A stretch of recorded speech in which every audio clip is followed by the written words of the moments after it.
vamos a hablar sobre cómo se vivía la Eucaristía en la primera vida de la Iglesia, la Eucaristía desde la tradición y en el magisterio de la Iglesia. ¿Listo? Entonces, eh, como bien lo estábamos mencionando, pues la Eucaristía tiene también, tiene obviamente un espacio dentro de la primera vida de la Iglesia, indudablemente. Nos encontramos precisamente en la siguiente diapositiva que la celebración eucarística desde el inicio la encontramos en el libro de los Hechos, ¿no? Ya los apóstoles empiezan a desarrollar todo lo que es estas primeras comunidades y todo esto se rodea o por lo menos se construye alrededor del sacramento de la Eucaristía. Entonces, Hechos 2 capítulo 41 dice, perseveraban en oír la enseñanza de los apóstoles y en la unión, en la fracción del pan. ¿Sí? Ahí estaba una de las respuestas que precisamente a una de las preguntas que estaban en el quiz, ¿no? La fracción del pan y en la oración. Hechos capítulo 2 versículo 48. Así que la fracción del pan es una de las primeras expresiones de este sacramento, tal y como nosotros, tal y como lo preguntábamos allí en el quiz. Ustedes respondieron que la cena del Señor, que la Santa Cena, si mal no estoy. Bueno, todas son respuestas correctas, pero claramente la primera expresión que encontramos dentro del texto sagrado, dentro del texto bíblico, es esta, la fracción del pan. Y aquí también encontramos otra de las respuestas al quiz, y es precisamente la intervención de San Pablo, ¿no? Del apóstol Pablo, ¿no? En Primera de Corintios 11, del 23 al 29, es cuando se habla de la institución, ¿no? De la Eucaristía, la institución de la cena del Señor, de la comunión.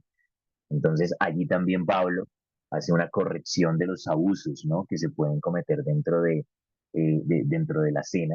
Recordarán ustedes que es un texto que inclusive hemos abordado en sesiones anteriores y que también el pastor ha reflexionado y ha respondido a varias de sus preguntas. Entonces allí encontramos también una de las respuestas al quiz de quién fue uno de los escritores del Nuevo Testamento que habló, que estableció la institución de la Cena del Señor, en efecto, el apóstol Pablo. Ahora bien, es importante también mencionar cómo ya desde las primeras comunidades se asumía la presencia real de Cristo en la Eucaristía. Vamos a darnos cuenta cómo a lo largo de la historia inclusive hay diferentes opiniones, ¿no? Hay opiniones divididas al respecto que finalmente terminan en lo que hoy la iglesia entiende al respecto, pero ya desde las primeras comunidades ya se hablaba precisamente o se refería de la presencia real de Cristo. Ahora bien, también es importante que nosotros mencionemos que la fracción del pan era una costumbre, ¿sí? Era una costumbre común de los fieles en estas primeras comunidades. Eso también es algo que también se ha referido en ocasiones anteriores y cómo también se conectaba con esa, de alguna manera, con esa tradición judía, pero claramente, pues, en este caso, tiene una connotación y un significado completamente distinto. Bien, eh, es bueno también tener presente al respecto de que eh, además de que era un hecho normal dentro de las comunidades nacientes, también se va configurando lo que es la relación entre la fe y la liturgia, ¿sí? Una de las preguntas que también hacíamos dentro del quiz. Entonces ya se va configurando lo que es esa relación entre la lex orandi y la lex credendi, que se va a seguir desarrollando también en todo el discurso alrededor de la Eucaristía. ¿Listo? Luego de eso, hablamos ahora de la Eucaristía en la tradición, ¿no?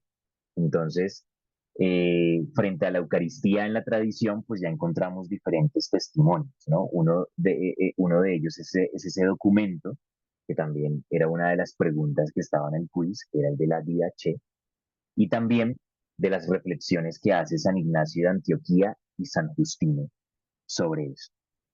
Eh, Hablábamos también de la importancia de la patrística, ¿no? Dentro de la reflexión y el desarrollo de todo lo que es la teología alrededor de la Eucaristía. Y hay que decir que se cuenta también con mucha literatura al respecto, mas sin embargo el autor de nuestro texto, pues lógicamente lo sintetiza, no abarca obviamente todo lo que la patrística también desarrolló al respecto, por obvias razones, ¿no?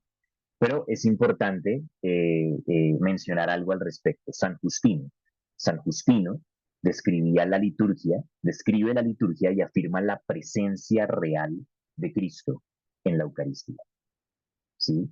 Ahora bien, también es importante referir que la importancia del término Eucaristía como una acción de gracias, ¿no?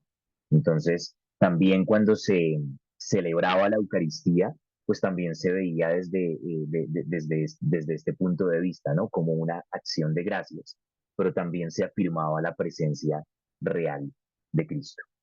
Esta doctrina se sigue desarrollando en las catequesis y en las celebraciones litúrgicas. También encontramos cierta profundidad cuando se trata precisamente de la Eucaristía y sería interesante, por ejemplo, hacer mención de lo que refiere, por ejemplo, San Cirilo de Jerusalén en sus enseñanzas, ¿no?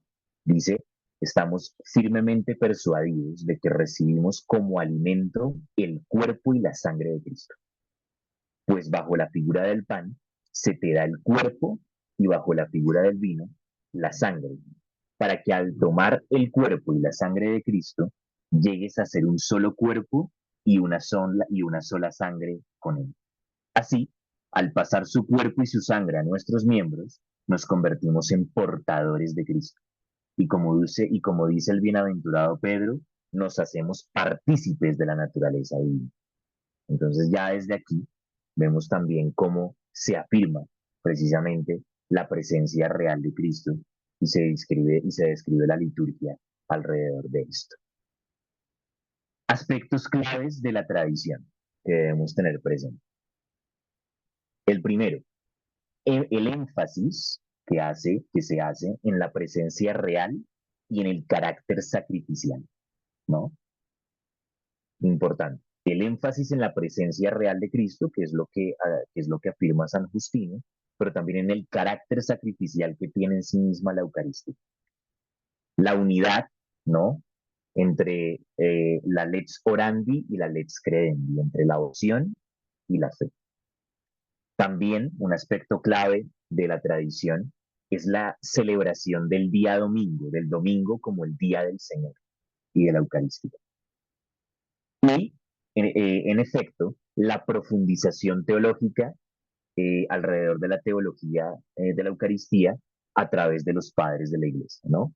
Entonces, como la patrística también profundiza teológicamente en todo lo relacionado al sacramento eucarístico.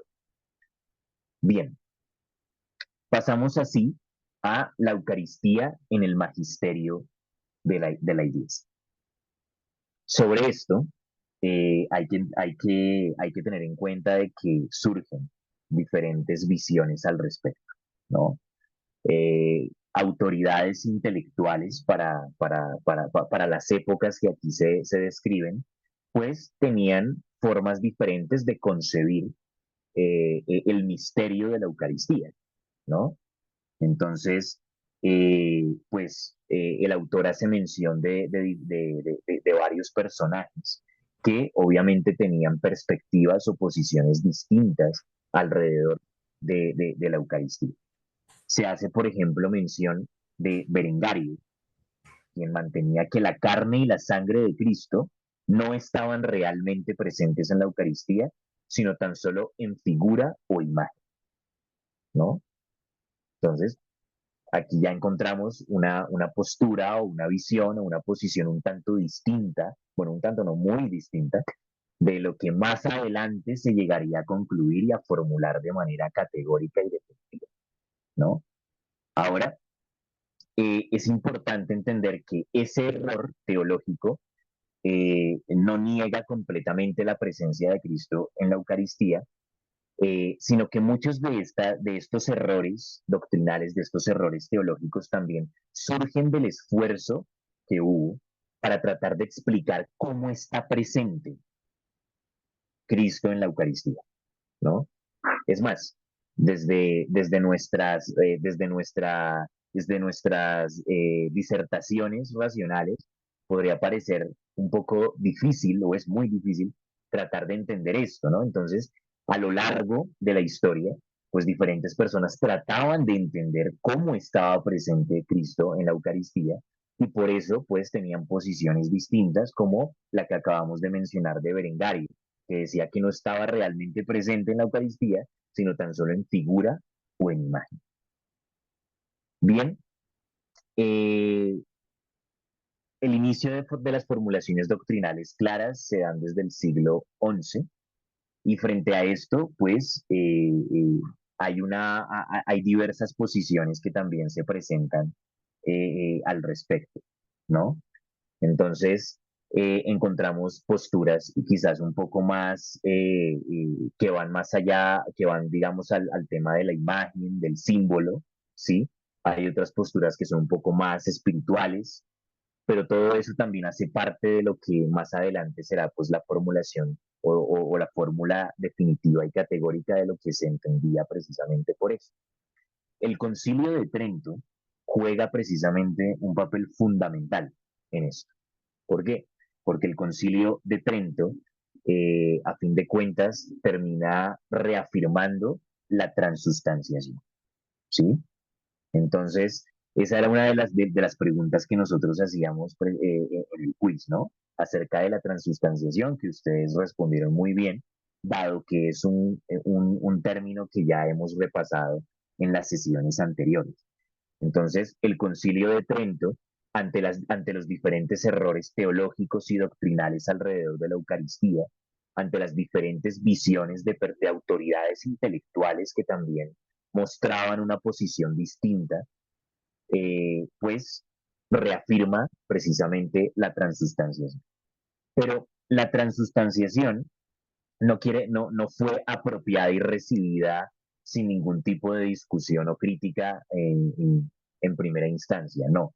También hubo quienes de alguna manera cuestionaron, ¿no? El hecho de asimilar la transustanciación para tratar de entender la Eucaristía, ¿no? No fue algo que se apropió en primera instancia, sino que también pasó por un proceso de reflexión hasta que finalmente se terminó afirmando la transustanciación para poder concebir bien la Eucaristía. Y todo esto se dio precisamente como respuesta a las herejías y a los errores doctrinales que iban surgiendo, que, como explicamos, surgían precisamente para tratar de entender cómo se daba esta presencia de Cristo en la Eucaristía. Ahora, algo que es importante tener presente sobre esto, sobre la Eucaristía en el magisterio de la Iglesia, es que se entiende finalmente la Eucaristía como presencia real bajo las especies consagradas. Y de allí es importante, pues, que tengamos presente lo que dice Pablo VI, no sin antes mencionar que también hubo posturas diferentes desde el protestantismo, ¿no? Entonces, allí el autor nos habla precisamente de figuras del protestantismo como Martín Lutero o Zwingli, ¿no? Ellos, pues, el autor menciona que hubo una discusión casi que acalorada, ¿no? Entre los dos, alrededor de cómo se debía concebir la Eucaristía, y menciona que Lutero insistía en los textos del Nuevo Testamento y afirmaba categóricamente, esto es mi cuerpo, es decir, que el pan era el cuerpo real de Cristo, ¿no? Zwinglio, por su parte, sostenía que Cristo estaba presente solo en figura, ¿no? Entonces se presentó esa discusión entre los dos, visiones distintas al respecto, e inclusive el autor lo menciona que fue tanto como una discusión muy acalorada entre los dos, en la que Lutero, pues lógicamente se paró firme en su posición al respecto. No obstante, eh, el autor menciona que toda la teología evangélica posterior, así como varios autores protestantes contemporáneos, eh, de alguna manera cayeron en ese error de principio que también Lutero había cometido, dado que Lutero se negaba a la transustanciación, ¿sí? Entonces, entendemos obviamente la transustanciación como ese cambio real y profundo, ¿no? De la sustancia del pan en la realidad del cuerpo de Cristo, ¿no? Que más adelante vamos a ver es esa transformación ontológica. Entonces, Lutero mantenía la presencia real de Cristo solo durante la celebración de la cena, ¿sí? Ya después es otra cosa, ¿sí? Pero solo durante la celebración de la cena él mantenía esa presencia real. Después no, ¿sí? Entonces, ese error de principio es lo que de alguna manera repercute en toda la teología evangélica posterior que se desarrolla alrededor de la comunión o de la Eucaristía. Bien. Eh, Ahora bien, esto también de alguna manera influye en círculos católicos, ¿no? Esta visión de Lutero, dado que inclusive en diferentes círculos católicos se denominó la consustanciación o la impanación, ¿sí? Entonces, estos diferentes errores o diferentes fallos alrededor de la teología eucarística, pues dan lugar precisamente a visiones distintas de las que finalmente se terminan concluyendo alrededor de la Eucaristía. Entonces, el autor que dice, la explicación de Lutero es errada. ¿Y por qué es errada? Porque en el pan, realidad física y por ello tangible, no puede haber dos realidades en un mismo lugar, el pan y el cuerpo de Cristo. Es decir, no pueden haber dos realidades al tiempo, ¿sí? Tiene que haber solamente una. De allí el error de principio que termina repercutiendo en todas las demás reflexiones posteriores en el evangelicalismo, en el protestantismo, según nos afirma el autor. Eh, Además de eso, se menciona que la concepción de la Eucaristía como sacrificio es incompatible también con una tesis que es fundamental para Lutero y es la justificación solo por gracia y fe. Entonces allí es donde también aparece el Concilio de Trento, ¿no?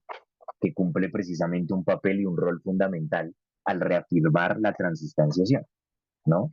Precisamente para respondiendo a todas estas discusiones, a todas estas diatribas, a todos estos cuestionamientos que se hacen alrededor de la Eucaristía.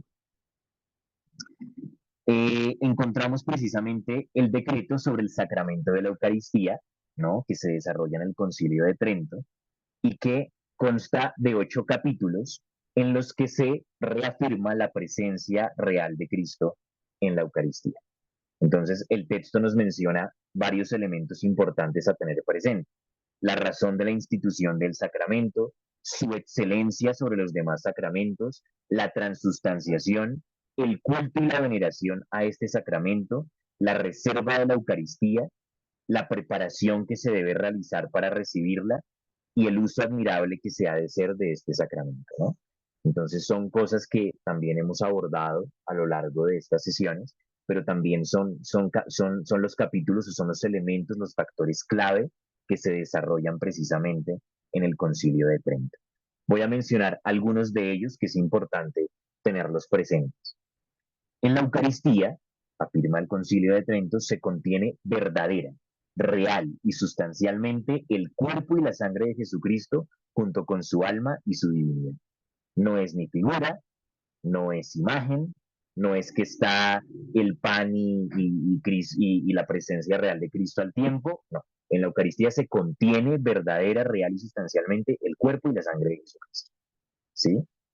Se niega la impanación, ¿no? Y se profesa la fe en una maravillosa y singular conversión de toda la sustancia del pan, de toda la sustancia del pan y del vino, en cuerpo y sangre de Cristo. Cristo entero está en todas y en cada una de las especies y en cada una de las partes de la separación. La presencia real de Cristo no es solo para consumirlo, sino que permanece en las hostias que se reservan. Y así también otros elementos importantes para tener presentes, pero lo que hace precisamente es reafirmar la presencia real de Cristo en la Eucaristía y claramente, pues, todo lo que ya hemos leído acerca de la transustanciación. Bien, hay diferentes documentos doctrinales relevantes que habría que mencionar cuando de todo esto se trata, ¿no? Entonces, entre esos documentos doctrinales, pues está precisamente el Mysterium Fidei, ¿no? De Pablo VI, en el que justamente, como lo afirmábamos en el quiz, hace una defensa frente a todas esas nuevas teorías, ¿no? Entonces, en esta encíclica, el Papa Pablo VI lo que hace precisamente eh, eh, es responder, ¿no? Es realizar toda una defensa, toda una, toda una apología, ¿no? Frente a estas nuevas teorías que surgen alrededor de la Eucaristía.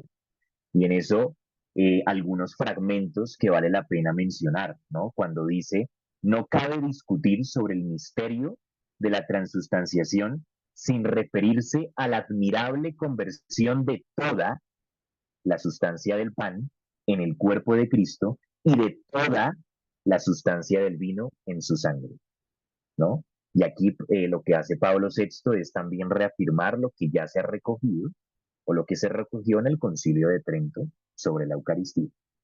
Pero también habla de algo muy importante, un concepto que también es importante que como estudiantes lo tengamos presente, y es el cambio ontológico, ¿no? En el momento de la consagración del pan y del vino, que se convierte en el cuerpo y en la sangre de Cristo. Entonces, al respecto, sigue diciendo Pablo VI en su encíclica, bajo ellas, Cristo todo entero está presente en su realidad física, aún corporalmente, pero no a la manera en que los cuerpos están en un lugar. Ahora bien, también dice algo importante. Realizada la transustanciación, las especies del pan y del vino adquieren un nuevo significado y un nuevo fin. Ya no son el pan ordinario y la bebida ordinaria, sino el signo de un alimento espiritual que adquiere un nuevo significado y un nuevo fin. Es decir, el pan físico y el vino físico adquieren un nuevo significado, adquieren un nuevo fin. A eso se le denomina precisamente que contienen una nueva realidad ontológica. Bien, esta transformación real y objetiva ontológica es que el pan se ha convertido en el cuerpo de Cristo y el vino en su sangre. Encontramos también el documento doctrinal de Juan Pablo II, Eclesia de Eucaristía, donde se reafirma precisamente la centralidad de la Eucaristía en el culto cristiano.